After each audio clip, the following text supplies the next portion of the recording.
to welcome you to our Tuesday.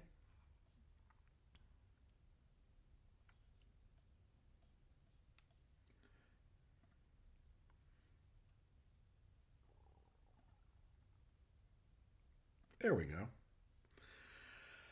Wonderful. Okay. So this week, we're at my brother's bar mitzvah portion is Vayishlach, and yeah, he knows the first line of this Torah portion, and we're going to talk about really the first section today. It's another famous story in the Torah, which is hello, Michelle. Griffin might be in the back waiting to come in. Just letting you know that. So at the beginning of this Torah portion, Jacob is returning to his brother after 20 years. Last thing his brother said was that he was going to kill Jacob. So Jacob might be a little bit nervous. Hello, sis. Hello, Valerie. And he's nervous, and he has a whole family with him, right? He has, we discussed last week, he has his 4 wives and or his hello, Lizzie. He has his 4 wives and his 13 children, and he's got lots of animals with him, and he has lots of people that work with him, and so he returns home, and he's extremely nervous. So he splits up his family into different parts. I mean, he puts the people least important in the front and the people most important way in the back separated. And then he's left alone. And at the moment he's alone, it says a man appears. And he wrestles this man, angel. Who knows? He wrestles all night. Dawn is breaking. He says, angel's like, let me go. He says, you have to name me first. And at that moment, the angel touches him on his thigh and injures him. And then he says, okay, your name is not going to be Jacob anymore. It's going to be Israel, one who struggled with divine beings, is the way Israel is translated in the biblical text. So I've been thinking a lot about a couple of things. Number one, who is this person that he's wrestling with? And commentators and interpreters over thousands of years have tried to decide who is it, right? Some say it's actually Esau himself who comes and wrestles with him.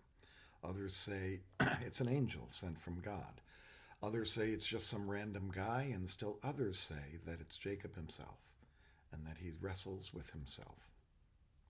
Whatever it is, whoever it is that he's wrestling, I wanted to kind of take a different approach today. And it's not so much who he's wrestling, but why. Why does he need to wrestle? Why does his name need to change in his view? And I started thinking about those moments in our lives when we wrestle with ourselves over the same thing. Where there's something that keeps coming back to us, and we're trying to overcome it. And perhaps Jacob had something that he was trying to overcome himself and trying to fight himself to stay away from the way he was so that he could turn into something new. So that this whole idea of wrestling was, I'm sick of this about myself. And Jacob could have had a lot of things that he was sick of. He could have been upset with himself because he was a trickster his whole life. He could have been upset with himself because he wasn't good to his father and his mother and his brother. There could be a lot of reasons why Jacob felt like he needed to change. So there's that aspect of it. And then there's the aspect of it of perhaps he realized he had changed. And this, it's almost as if his old self comes to him and says, you're not leaving so easily, and leaves him injured to show that his experiences affect him physically. So there's 2 ways that I've been thinking about this today. One is, which I think is something that we think about more often, which is There's something in myself I want to fight against, and therefore I fight within myself so that I can be something different when I come out of it. Um, I think a lot of us do that. I don't think we're always successful in causing change. Another way that this could be looked at was that there's no doubt that Jacob had changed. He was a different person than when he left 20 years earlier.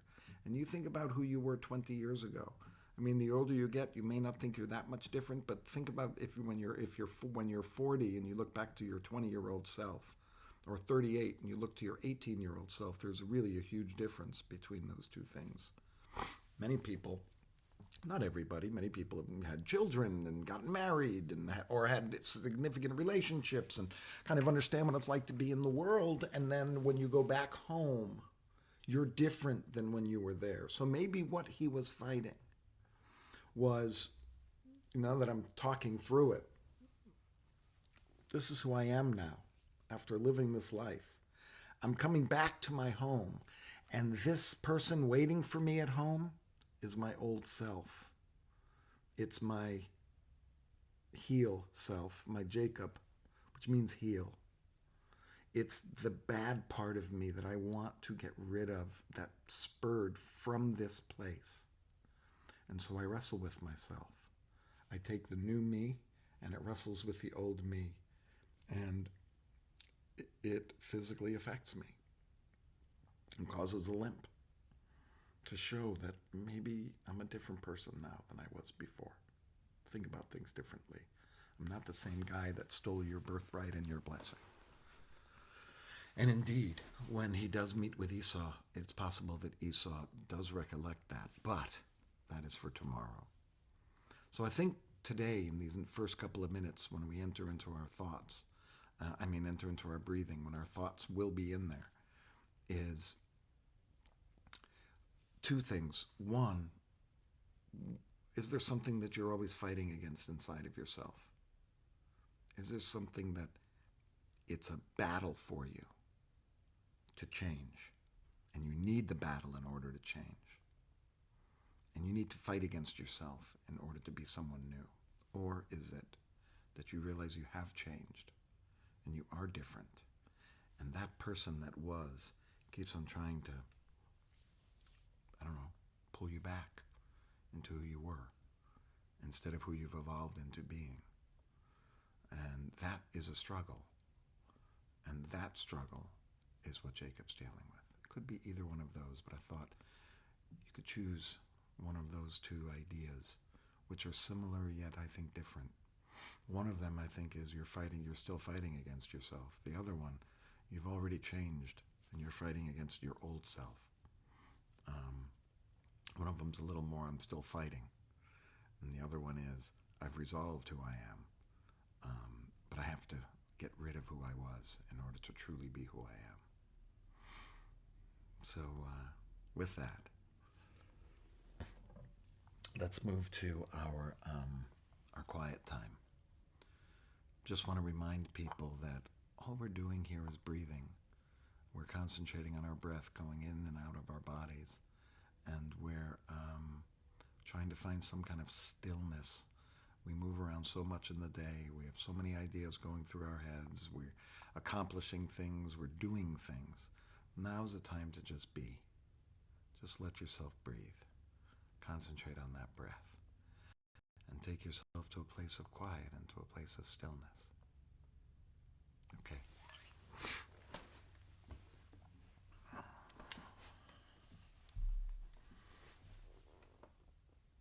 Hi, Chuck and Lisa. Just checking to see. All right, here we go.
as we enter into our last several minutes together, we ask for two feelings. On Tuesdays, we ask to feel safe and to feel blessed. May I feel safe. May I feel blessed. And with each word, just offer yourself one or both of those feelings. You can say it out loud, you can whisper it, you can say it in your mind. However you'd like to say it. You can just repeat it after I say it, so you get a rhythm on it.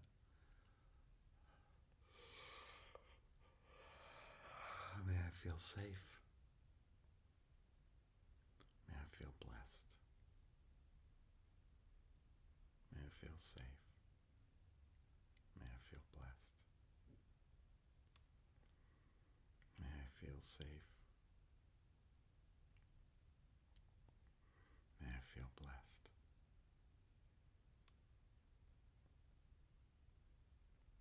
It's one thing to be these things, it's another to feel them. May I be blessed. May I feel safe. May I feel blessed. May I feel safe. If you'd like to invite someone in your mind's eye to be in front of you, you can offer to this person the same feelings. May you feel safe. May you feel blessed. May you feel safe and blessed.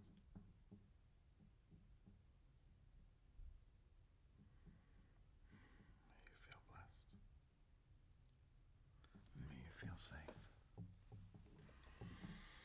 And then just bring it back to yourself. May I feel blessed. May I feel safe.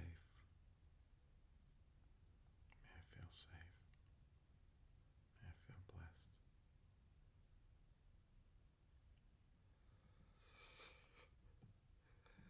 And then let's just finish with some breathing. Concentrate on your breath, on being, and allowing everything to be as it is for now.